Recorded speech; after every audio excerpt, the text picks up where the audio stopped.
जय श्री कृष्णा। सभी दोस्तों को हमारी ओर से जय श्री कृष्णा। आशा करते हैं आप सब मंगलमय होंगे। आज इस वीडियो में हम बात करने वाले हैं भादो मास के शुक्ल पक्ष की परिवर्तनी एकादशी व्रत कथा की। तो आपसे अनुरोध है व्रत कथा को संपूर्ण सुने, साथ ही श्रीमन नारायण श्री हरि का आशीर्वाद प्राप्त करें। कहा जाता है बिना कथा सुने या पढ़े आपका व्रत संपूर्ण नहीं माना जाता है। तो आज इस वीडियो में आपको हम ऐसी दिव्य कथा सुनाने वाले हैं जो कि परिवर्तनी एकादशी व्रत के दिन सुनी जाती है। भक्तों, सप्रेम कथा का अनुसरण कीजिए, साथ ही वीडियो को लाइक शेयर कीजिए। यदि आप चैनल पर नए हैं तो सब्सक्राइब भी कर लीजिए, आपका बहुत धन्यवाद होगा। आइए शुरू करते हैं। एक बार युधिष्ठिर कहने लगे कि हे भगवान, भाद्रपद शुक्ल पक्ष की एकादशी का क्या नाम है, इसकी क्या विधि है तथा इसका महत्व क्या है, कृपा करके मुझे कहिए। तब भगवान श्री कृष्ण कहने लगे कि इस पुण्य, स्वर्ग और मोक्ष को देने वाली तथा सब पापों को नाश करने वाली उत्तम 52 एकादशी का महात्म मैं तुमसे कहता हूँ।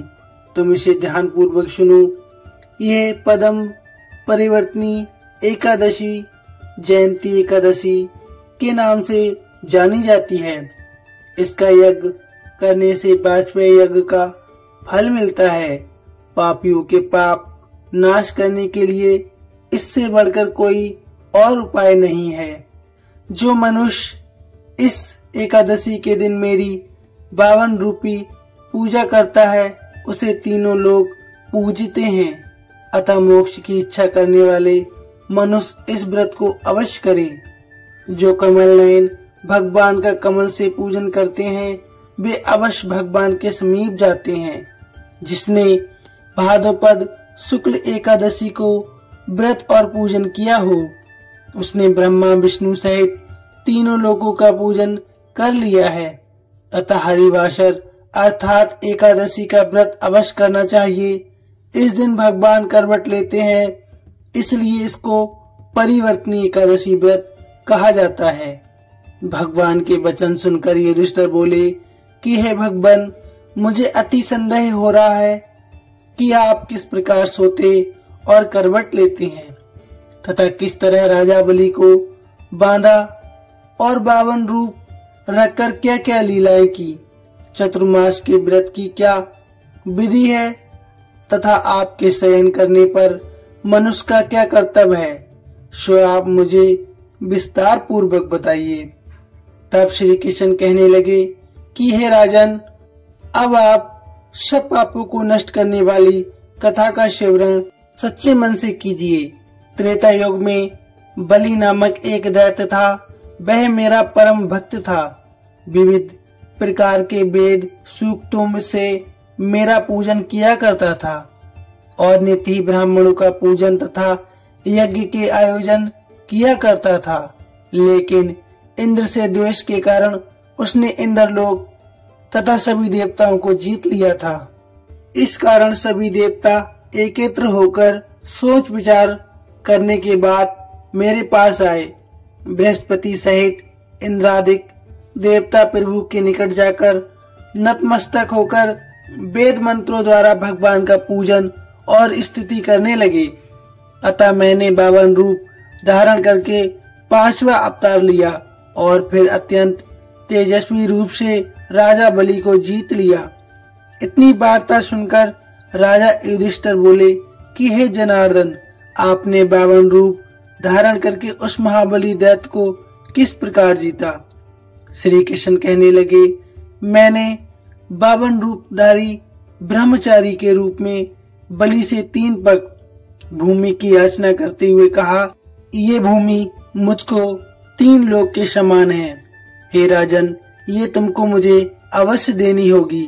राजा बलि ने इसे तुच्छ याचना समझकर 3 पग भूमि का संकल्प मुझको दे दिया और मैंने अपने त्रिविक्रम रूप को बढ़ाकर यहाँ तक कि भूलोक में पद और भूवर लोक में जांघा, स्वर्गलोक में कमर, महालोक में पेट, जनलोक में हृदय, यमलोक में कंठ की स्थापना कर सत्यलोक में मुख, उसके ऊपर मस्तक स्थापित किया। सूर्य, चंद्रमा आदि सब ग्रह, गण योग, नक्षत्र, इंद्र आदि देवता और शेष आदि सब नागगणों ने विविध प्रकार से वेद सूक्तों से प्रार्थना की। तब मैंने राजा बलि का हाथ पकड़कर कहा कि हे राजन, एक पद से पृथ्वी, दूसरे से स्वर्गलोक पूर्ण हो गए, अब तीसरा पग मैं कहाँ रखूं?